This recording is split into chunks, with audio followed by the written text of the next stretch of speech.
Hello everyone, my name is Silver Willowwing and welcome.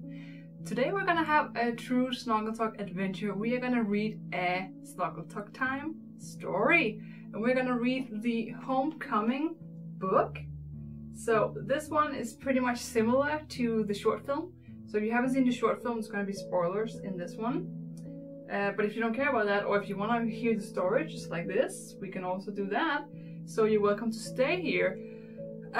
Also, it'd be a good idea if you're 13 watching this video, because I'm gonna make a lot of different points about this story. So if you're ready for a crazy ride, then you've come to the right place, my friend. We have nightlights, we have Toothless, we have a story, we have a outdated outfit. I think we're ready to have a good Snoggletog time. I don't know how fat I look in this, I hope it's okay. So let's open up this and read How to Train Your Dragon Homecoming, the illustrated novel. So the cover is pretty cute. And then we get this page with the nightlights, and this is How to Train Your Dragon Homecoming, adapted by Mai Nakamura, illustrated by Patrick Spasante. Alright, let's do this thing. Happy Snoggletog to everyone. In Newburgh, it was almost Snoggletog, the best time of the year. The villagers drove through the town square, admiring the holiday decorations and holiday shops.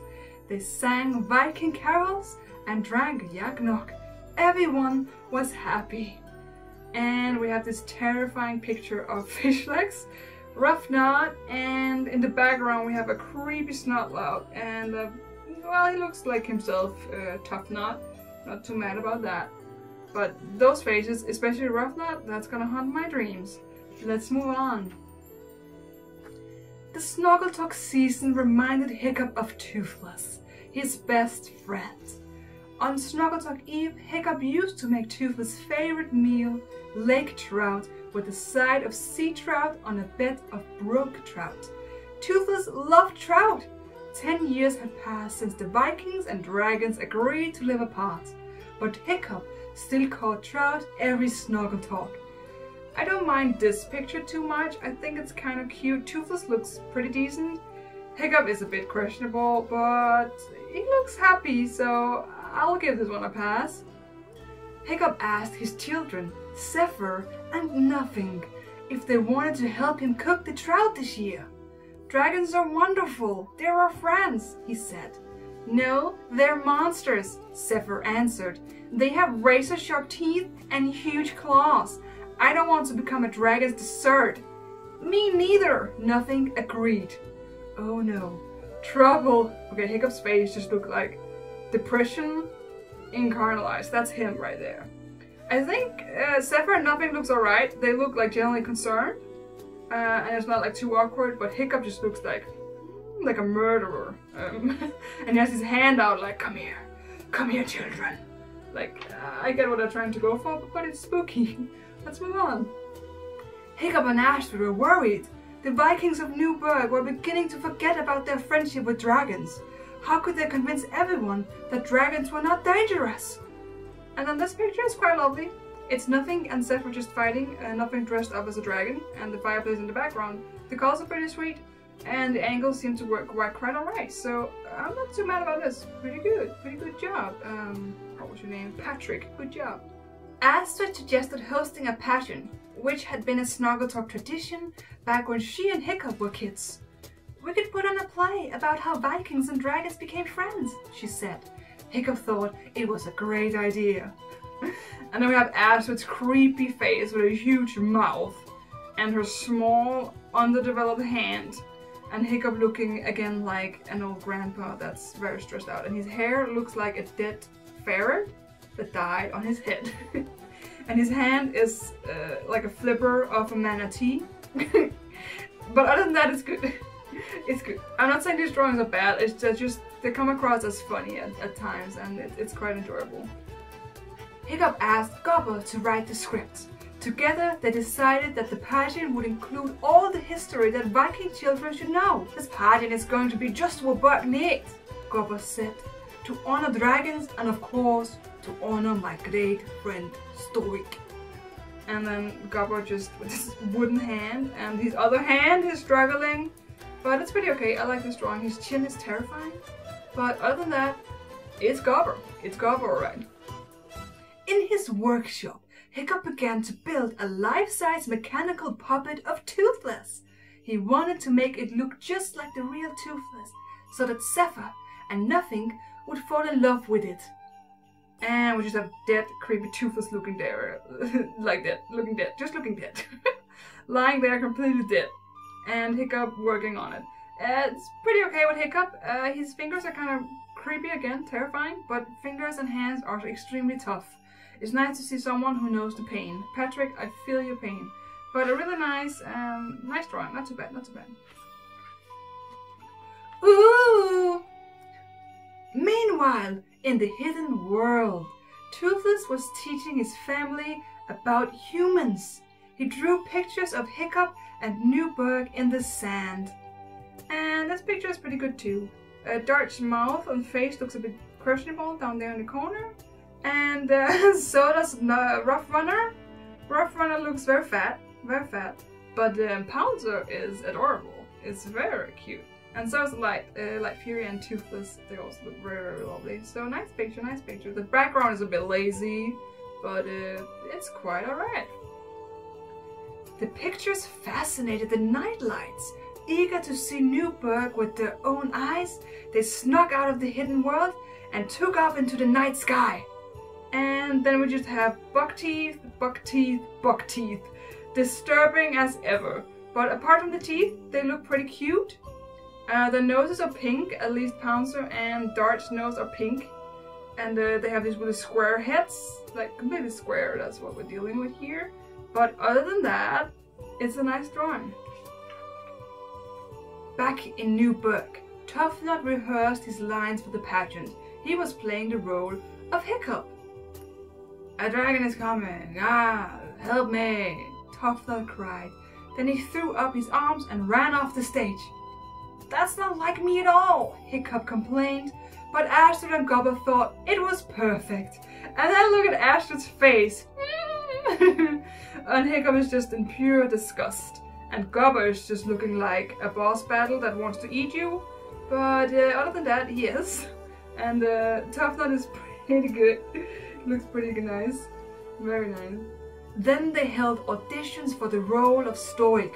Fishlegs delivered a wonderful performance.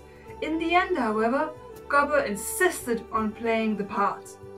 And again we have the creepy fingers. Fishlegs, that's not a hand, that's I don't know what. But otherwise good, the lighting is good. Creepy Santa Stoic over there is giving me nightmares again. Finally, Snoggletog was here. The whole village, including Zephyr and Nothing, gathered to watch the pageant. Little did they know that the Nightlights were watching the pageant too. Soon, Toothless and the Light Fury joined them. They scolded the Nightlights for flying off to Newberg, but before they could head back to the hidden world, the pageant began. And we have this picture that's similar as the front page of this book. It's quite nice. I think it's a good depth perception with the background, and the dragons look nice. Except for the Light Fury, who has several sits on the back of her ears. There's only supposed to be like a little line of small dots behind the ears, but she just has a full-on colony of parasites on the back of her right ear. That's not something you want to see. Alright, moving on. The Toothless puppet, handled by Hiccup, entered the stage. There he is, the Night Fury, in all his awesome glory. Gobber recited as Stoic. The audience was mesmerized by the realistic puppet. Hiccup smiled from inside the puppet.